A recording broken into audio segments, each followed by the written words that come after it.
Welcome to Pour Over Marketing. I am Rob Southgate.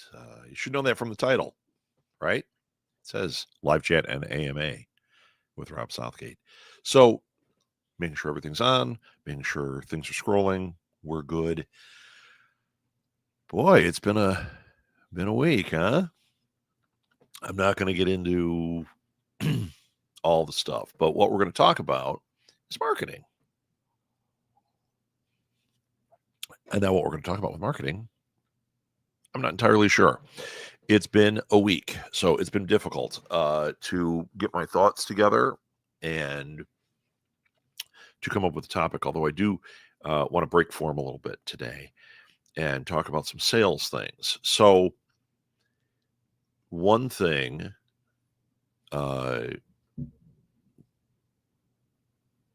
we only have one person here so far, so we're going to kind of vamp a little bit to get things going.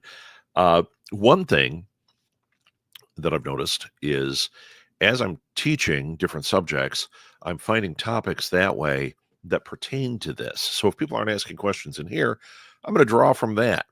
And I realized this week that an important topic that we've all heard, most of us have heard, I shouldn't say all because you never know, but most of us have heard, is the elevator pitch. And I know that you think, well, wait, are you teaching us sales or are you teaching us marketing? Well, sales and marketing go hand in hand. Okay. When you're marketing your business, once again, I don't care what it is. When you are marketing your business, you are also working as a salesperson. You are also conducting sales. Now, I know you can give definite lines like, well, no, I'm the marketing department and that's the sales department and they do this and I do that. Or I'm an entrepreneur. I have this, bookstore. And no, I'm not concerned with the sales, the day-to-day sales. That's a different animal. Well, yes and no. When you are marketing, you are selling. And if everybody remembers, one of the most important things that you're selling, no matter what your business is, if you're an entrepreneur, is brand you. Okay. Having a good elevator pitch is vital to selling brand you. So here's an example. You go to a wedding. You got 9 other people at the table with you. I should have gotten more coffee before I started. I'm drinking the end of my coffee here. So you've got 9 other people, and I'm the type that gets people talking. I figure we're here. We should communicate, right? A lot of people, if they're not at a table with people they know, will just sit there and eat and talk to the person next to them. That's BS. How are you going to expand your world? How are you going to network? How are you going to meet new friends if you don't talk to the people at the table with you? So you're at this table and you or somebody cracks it open and says, hey, we should introduce ourselves.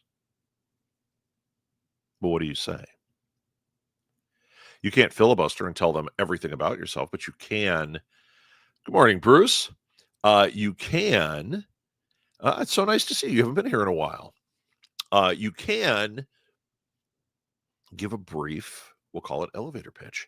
Now, the elevator pitch, the history of that is that it's supposed to be you get on an elevator and the person who you want to pitch something to is on there with you. The doors close and you have the time from when those doors close until you get to whatever floor you're going to or they're going to pitch yourself. And what are you going to say? Is it 30 seconds? What is it? There's actually a guy who I'm going to talk about today. Well, maybe. I don't remember his name. He has a thing called the 118 elevator pitch. And that's because he did this thing. He basically is trying to monetize the elevator pitch.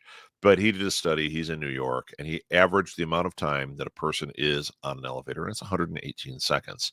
He's saying that's how long you have to do your pitch. I say 118 seconds is long. That's 2 minutes, almost. You're at a table with people. You want to have a concise thing about who you are and what you do. But if you've thought it out ahead of time, if you have a pitch of some sort, it's going to be much more impactful. As long as Bruce is here, retirement is hard. I bet it is, man. I bet it's, even though you probably go like, oh yeah, retirement's hard. I bet it is because you're no longer doing your thing.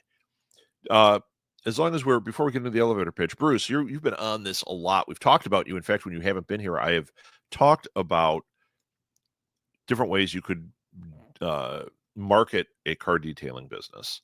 Not specifically because of your car detailing business, which if you're in his area, go see Bruce Rivard for car detailing. But if you or what I've done is I've used it as an example, like if you're selling books, if you're selling, if you're an entrepreneur and you've started a bread company, if you're starting a car detailing business, they're all the same thing. Slot in what the job is, but then look at all the different marketing options for it. And I've used you as an example just because I know you're starting this in your retirement. By the way, Bruce is super old. I don't know if anybody here knows that, but he is super old. So good on you, Bruce. Good on you.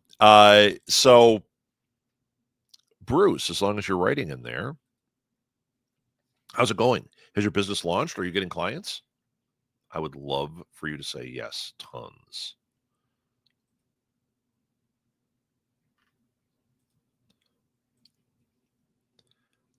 Funny you should ask. I detailed Susan's hairstylist car, and she was very satisfied with my service. I hope that's not a euphemism, Bruce. Cut it out. Well, great. So you have launched and you're doing your thing. How do you like it as a business? Is it something that you're enjoying doing? I mean, I know you like doing that, but I mean, is it something that you foresee like, yeah, this is a business I want to do? Because that's important. We get an idea, we start jumping in, we do all the stuff, and then we start doing it and we go, oh boy, that was a 3-hour shift. Not really loving it. She knows a lot of people and she will spread the word. Phenomenal. Best marketing in the world is word of mouth. Best thing you can do. Did you give her anything that she can pass on? So it doesn't mean a business card. Business cards get lost, flyers get lost, but maybe not. Maybe you could, if you had something about what you do, did you give her something? Or did you make it easier for her to spread the word? That's another trick is you have a logo, you write a little something, you send it to them as a message and say, hey, here's something you can pass on. That way you're not relying on them to create a pitch for you because that's where people stumble. You know, what do they say about it? Bruce does car detailing. He's great. Well, that doesn't sell you. Right?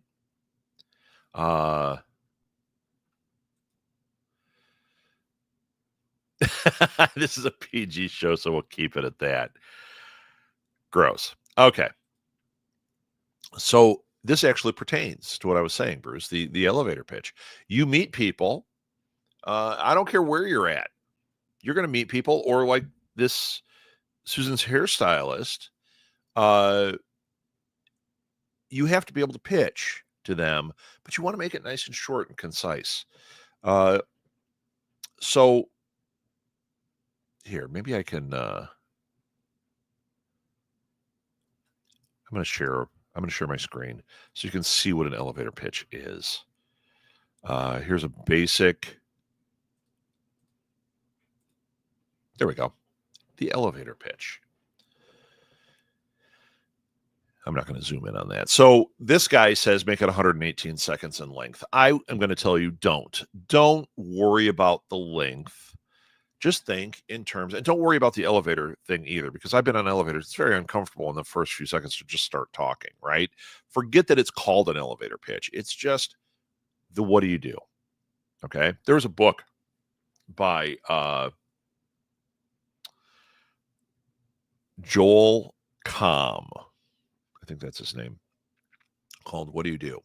And all he did was he was meeting people and doing elevator pitches, or actually getting theirs, not intentionally. What he was doing was he was going to things and he was networking, and he would just say, what do you do? And he wrote down the things that people said. Some people were really concise and good. Some people had really amazing stories. Some people not so great, they didn't make the book, but he says that in the book, like, I didn't know what they did after I talked to him. So maybe we'll call it the what do you do pitch. First 8 seconds are the hook. Now, this is right. He is right with this. First 8 seconds are the hook, the lean in factor to catch their interest. So if you say, my name is Bruce Rivard, that is not the lean in factor, right? You want to say, uh, so, hey, what do you do? Oh, man, I do car detailing. I blank. Like something that makes what you do unique. I do white glove car detailing. I use only the best stuff, and I will make I'll make a shabby car look like it rolled out of the lot, right? Uh, some type of lean-in factor, something that gets them interested, and it's tricky. It's the kind of thing you want to write down. Give yourself a sentence, write it down 100 times. In fact, I'm going to give you a pro tip that's kind of weird.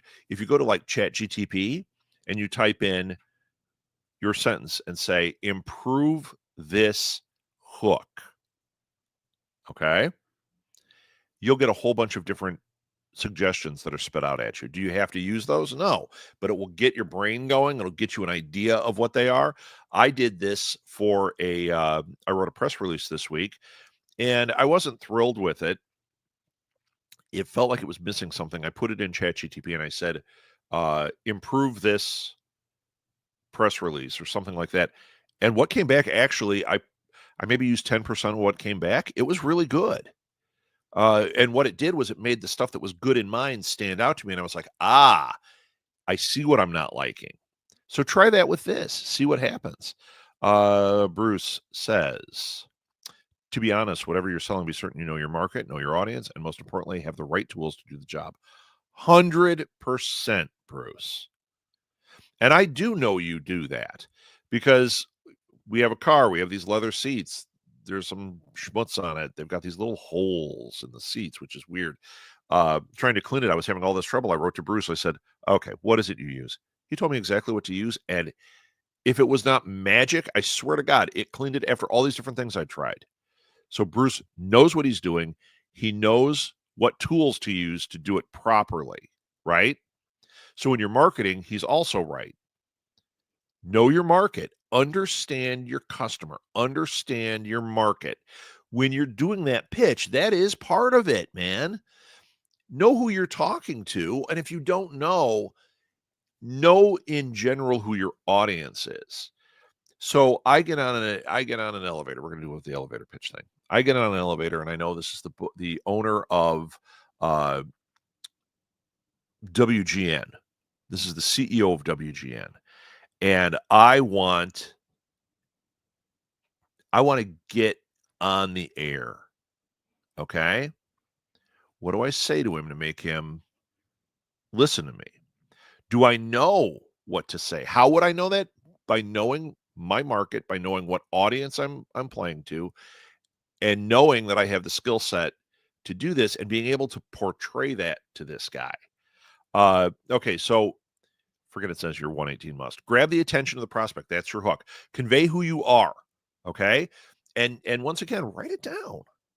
Figure it out. Describe what your business offers and make this concise. This is where people really screw it up. They'll say, hi, my name is Rob Southgate. Yeah, I'm a podcast producer. I produce 158 podcasts, and then they don't know what to say. Okay, I just stumbled through that. That was terrible. But they don't know what to say when they describe their business. What do you offer? In my case, there's 100 different things. So how do I prune that and make it the right thing for that person? What do I want from them? Be really clear. And then explain the promises you will deliver on. Okay, so what is it that is value? There's the magic word. I finally said it. Everybody take a drink. Whenever I say value, there's the magic word. Um, what is the value that you are offering. If you can get that value and you can get that out that quickly, if you have the right person and they're understanding who you are and what you do, and you've demonstrated value that means something to them, you have your foot in the door. Does it mean you get hired? No. I have a guy that I'm friends with that I met through a project I was doing. We sat down to have coffee and we got talking, and I was able to convey who it is and what I do pretty quickly to him. And what it did was, I mean, during the conversation, he said, "I want to hire you." And I said, "Okay, well, that's great. That's not an offer, right?" The more we talked, he still didn't have an offer, but he kept saying, "I got to have you in part as part of my thing. I got to figure this out." He wasn't ready. He wasn't ready for a pitch that would actually get me hired because he didn't have any way of paying. He approached me again recently, and I'm still saying the same thing to him, and he's still saying the same thing. But my pitch, whatever I said to him, has stuck with this guy for months. And every time he surfaces, it's like, I know the value. I need you in here. So he's working to get me there. Okay. Does the elevator pitch always mean immediate? No. Sometimes it's sticky and it stays there. Okay, let's see what Bruce said here. I think of detailing like this. Think of an artist that starts with a blank canvas. They ponder on what to paint and proceed accordingly. I look at a customer's vehicle before I begin and proceed to create a beautiful jewel. Okay, pretty flowery about car detailing, and it would be very awkward to say that, but Bruce, you are on the right track. I think if you said that, knowing you, they might laugh in your face because it's like, okay, Bruce, but But you are so much closer than I am implying here. I like this. I think of an artist who looks at a blank canvas. You are treating their car like art. I think where I'm making fun of you is they ponder on what to paint and proceed accordingly. I would never hear those words come out of your mouth. I look at a customer vehicle before I begin and proceed to create a beautiful jewel. Yeah, you could take that middle section out. I look at your vehicle and I begin to create a work of art. I make it beautiful. I kinda like that, actually. Uh, by the way, I'm not old. Okay, Bruce. Okay. That's okay, Grandpa. Uh,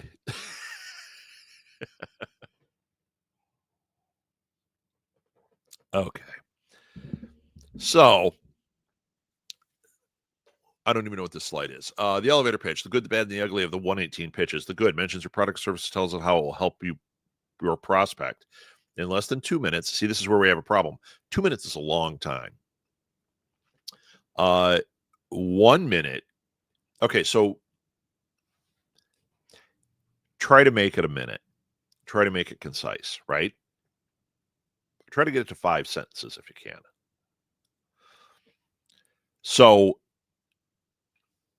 oh, Bruce is threatening me. You and me, pal, outside now. Do you want me to help you with your walker? Do I need to get you set up before that? Oh no, Susan can help you with that. Change, maybe a sippy, get your insure in, and let's go. Like you're that much older than me. Ooh, insure. Anybody have some? Okay, so anyway, if you can get it down to a minute, that's pretty good. The good mentions your product and services and tell how it will help the prospect. Actually, what it does is you want to demonstrate value in there, value to your customer. If you can say something that solves a problem or a pain point for the customer in that moment, or the prospect, I shouldn't say customer, not a customer yet. If you can address a pain point and make them realize that you have the solution. If you can demonstrate value to them in that moment, yeah, you are going to be successful at this, okay? Uh, the bad mentions what you're offering, but lacks any reference to what it offers your prospect. My name is Sam Somebody, and my company is Hopeful Who Knows What to works with your company using our We Think super service. Yeah, it doesn't tell you anything, especially when I word salad it like that. Uh, but yeah, that doesn't work at all. On the previous one, the good one, in less than 2 minutes, I'll tell you how to use my company and my service. Will grow your sales 115%. That is too pitchy for me. That is, let me show you the sham wow. That's too much. But there's moments in there.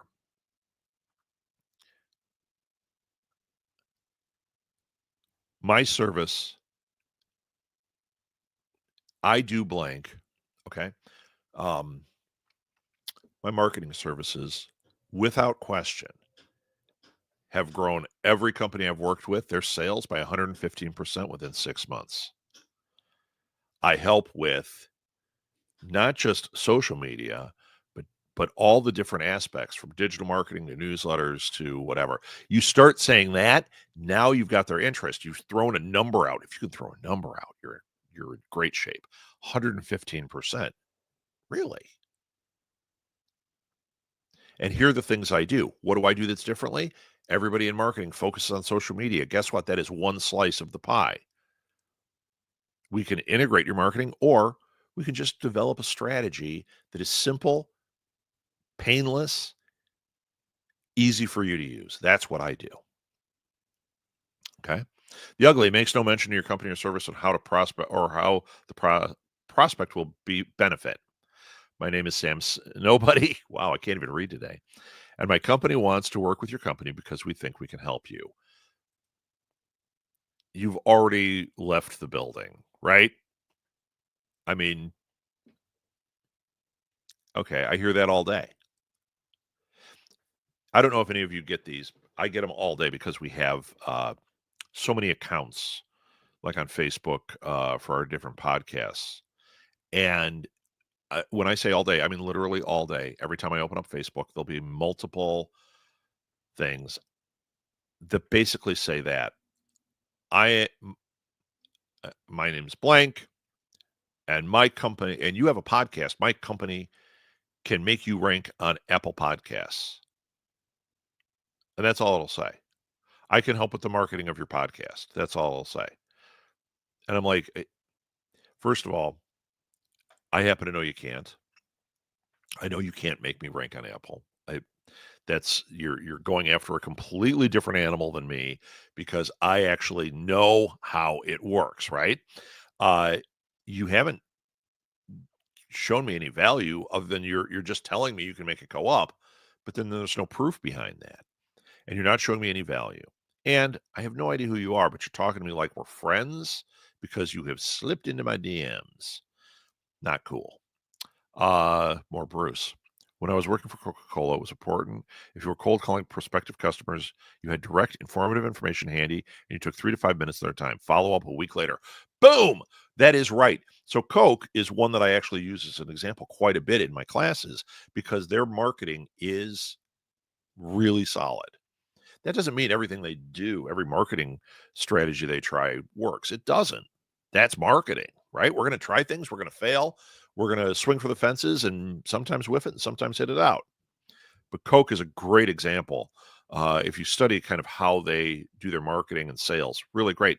This is right on. This is right on. And think of cold calling as not only calling somebody on a phone and doing it, but it's the person sitting at the wedding table with you. You don't know them. They might be a prospective customer. You have no idea. You need to be direct. You need to have information at the top of your head. You need to demonstrate value to them. Maybe suss out a pain point, or maybe they say something and you're like, every time I talk to these guys, for example, when I talk to most entrepreneurs, if I start talking about what I do in marketing, the first thing they say is, I hate marketing. Okay. Why? It's usually because they feel like they've already lost when they try it. It's too much to know. It's too confusing. I feel like I have to have an MBA to do marketing. And that's what I address. I do it right at the top. You don't need these things. We can make it simple. We can make it painless. We can make it so you are in control of it and it's not eating up your time. You want to do your business. This is just part of your business, right? They say it takes 3 to 5 minutes of their time. When you're doing cold calls, yeah, that's what you want to keep it to. And you want to keep talking. You want to keep it tight. The only time you go over 3 to 5 minutes is if they are on the hook and they are talking. And then follow up a week later. Oh my God, dude. That is critical. I just gave a lecture all about that in a class. Follow up. You guys have seen it before. I've shared that I have the always have the last word. That's one of my mugs that I have. Uh, it was a post that I wrote. Having a cheery personality like mine is also helpful. That's when Susan spikes her Ensure. It's very cheery then. Uh, having see, I made a joke and I lost it. Bruce is distracting me today. Follow-up.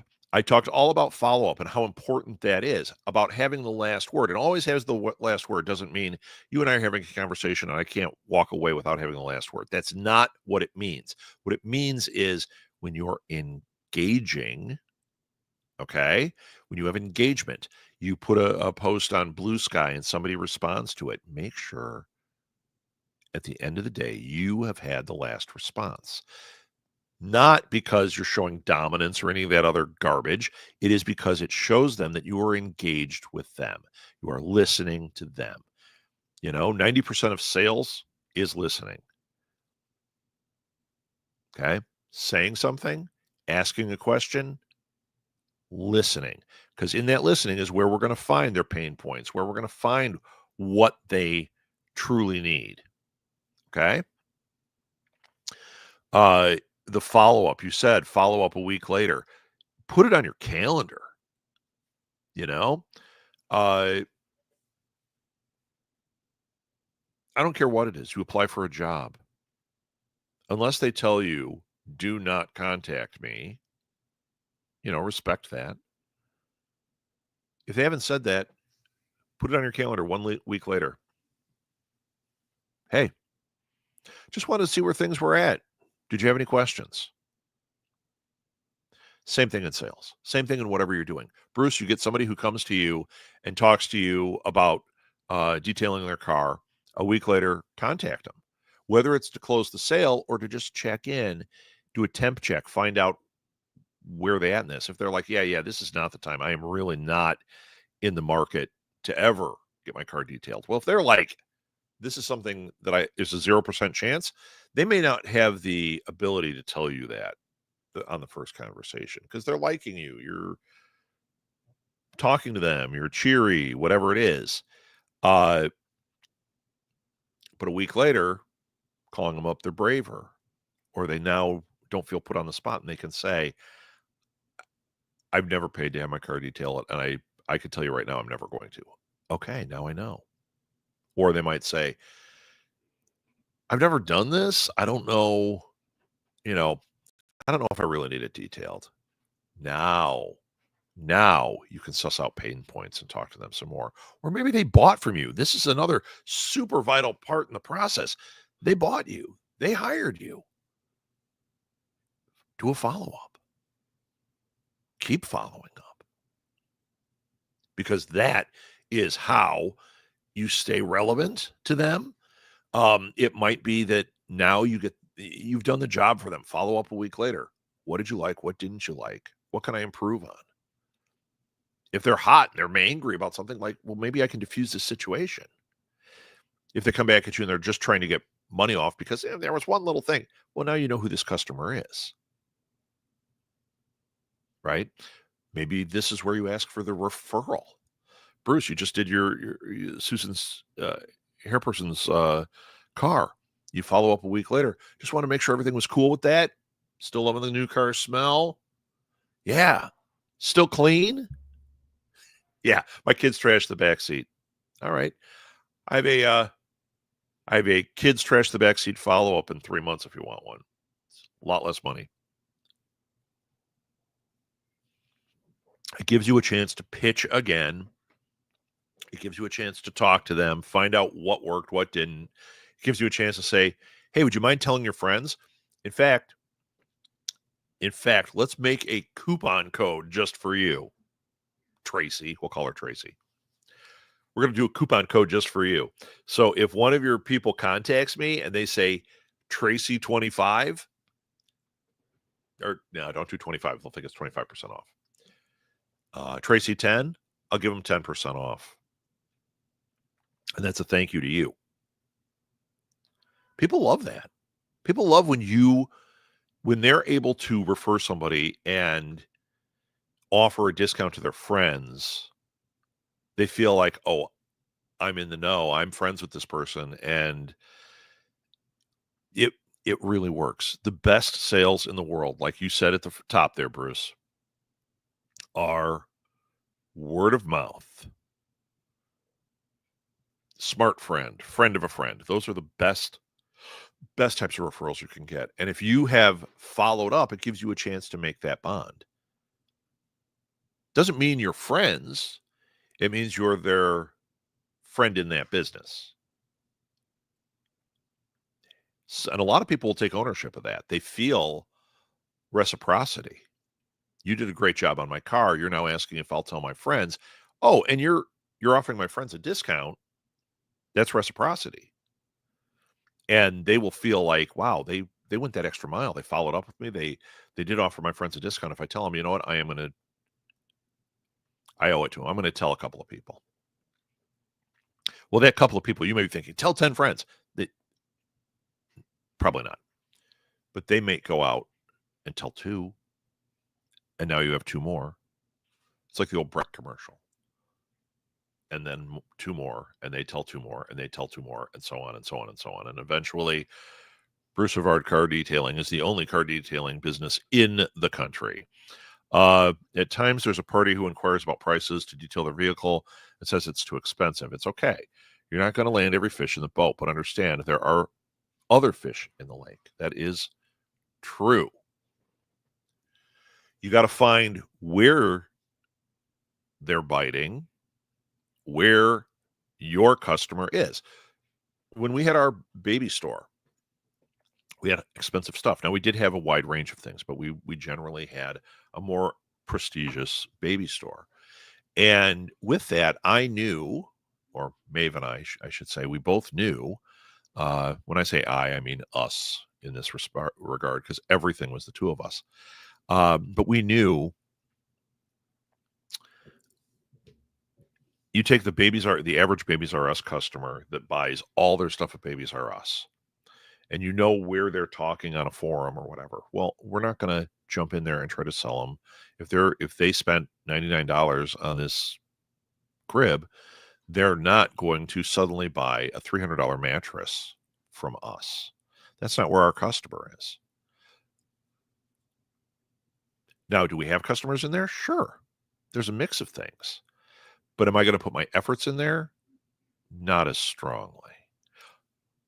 Can I put something that fits that customer in there? Sure.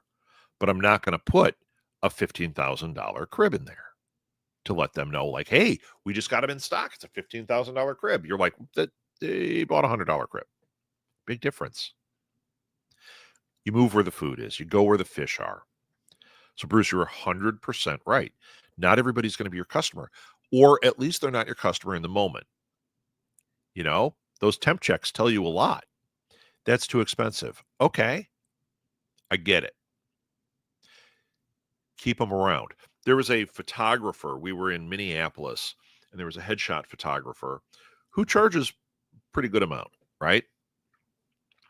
And our friends, one of Molly's friends is an actor, and he was going to get a photo done that weekend. And they were saying to us, Molly should do it too. And we're thinking, yeah, Molly needs a headshot, but these things can be $300, $400 for a photo. They said, no, what she does is once a year, she does a thing where it's like $25. She'll take one shot They don't do all the makeup. They don't do all the stuff. It's just get in front of the thing, one shot, and it's a usable headshot. You know what? That's an incredible deal. Why does she do that? Well, she has customers that do say $300 is too much. Okay. Tell you what, once a year I do this thing. You don't have to make an appointment. $25. Come on in. We'll get a picture of you. And at least you have a usable picture. What happens then? They come in, they're looking at the walls where you have these beautiful, amazing headshots that are $300, $400. You're meeting her. She's super nice. She's treating you like gold, and you're only spending $25 with her. She knows her customer. She's following up with the customer. She knows, yeah, maybe they can't afford that, but now she's got them in the door. What if she also then offers one that's $100?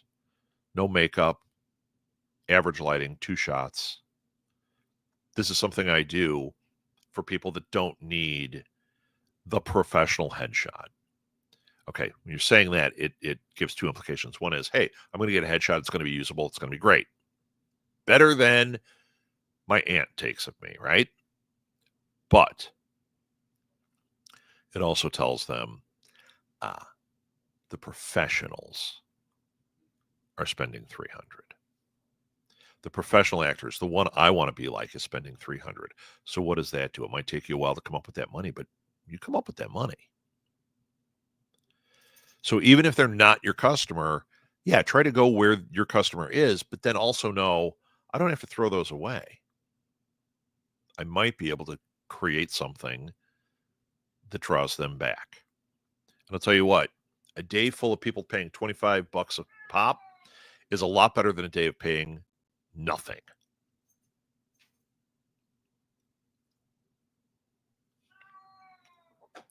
So there you go. Bruce, you've been very active today. I feel like this has been a conversation just with you, even though there have been other people in here. So back to your elevator pitch. All right, Bruce, got to go. It's good talking to you. Thank you for being here. Good luck with everything. If you need things, you have questions, write to me. Let me know or give me a call. You got my number. So back to that elevator pitch. Once again, I'm going to come up with something better.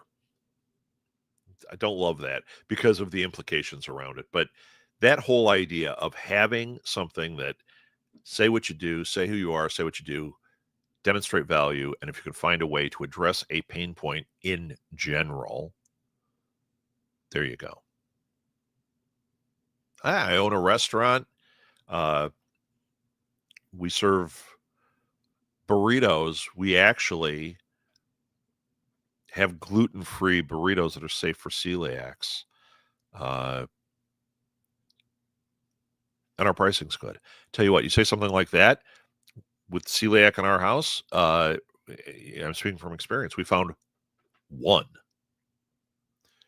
We drove like 40 minutes to go to this taco place that has a celiac safe burrito a couple weeks ago. And I got to say, it's magic. But if you said that, you're hitting a pain point. Celiacs can't find a burrito.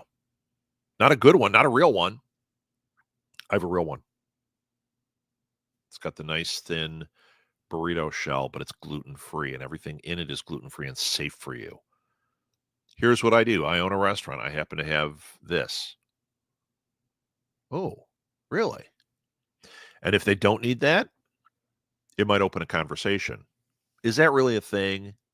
Yeah, it is. In fact, the reason I point it out is because they are hard to find. I'm the only one. Why do I point out that I work to do painless marketing with people? Because the marketers that I run into like to tell. They usually have things that are way too complicated. They make people say things like, I hate marketing. Well, I'm the opposite. I want you to be thrilled by it. I want you to have fun with it. And I want you to realize it doesn't have to be daunting. That's my thing. Okay. So if that sounds good, I do coaching and consulting. So if you need marketing help, you want to learn how to do it, I'm not doing it for you. I'm teaching you how to do it, but I'm making it painless. Reach out to me. reach out to me. You can go to the website, Southgate Small Business. You can go to my Facebook page. You can do it through New Media Lab. You can do it through the comments on this on YouTube or wherever you're encountering it. You can go to my Substack and you can write to me in my Substack, which I love when people do that. Let's see, I might even have the thing for the Substack right here. I see everything except that. Oh, here we go. There we go. It's on the ticker at the bottom. The Substack. Actually, if you type in robsroundup.substack.com, you'll go to where my Substacks are. I've got two of them. I've got Pour Over Marketing, and I have one for Mic Drop, which is all podcast related stuff. And they're definitely picking up steam. I am absolutely loving doing stuff on there, but you can write to me there. And if you're interested in having a free session to see, can you make this painless, or can you help me with this project? Can you answer some questions? Sign up for a free session there. It's free, right? Or if you're like, no, I know I want to hire you, write to me and let's build a package just for you, or figure out what the best thing is just for you. I did want to point out another thing here. buymeacoffee.com/smgpods. So when we started our company, there was a thing called Buy Me Coffee. Okay. Buy Me a Coffee. Now people use Ko-fi. It's the same thing. It's if you like what somebody is creating, you can throw a buck in there or $5 or whatever it is. It should be $5 because they always say it's the cost of a cup of coffee. Who's buying $1 coffee right now, right?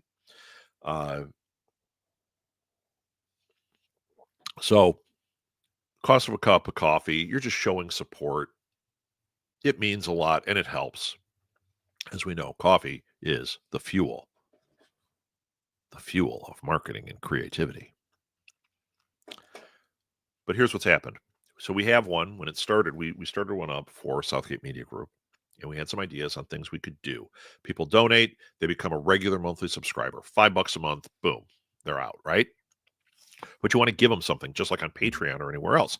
And we came up with all these different ideas, and nobody bit. We got, I don't know, 30, 40 followers originally, but nobody paid because we were doing free stuff. Well, okay, that's fine.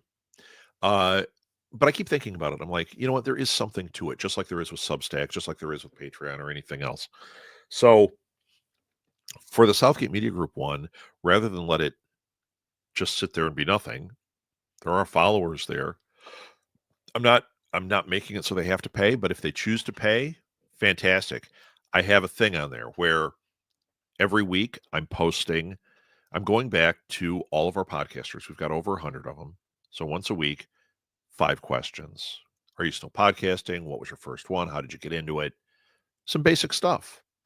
But it's interesting because these are people that if you're subscribing on Buy Me a Coffee, you did listen to our network and you heard these people talked about all the time. This is kind of a revisit to them.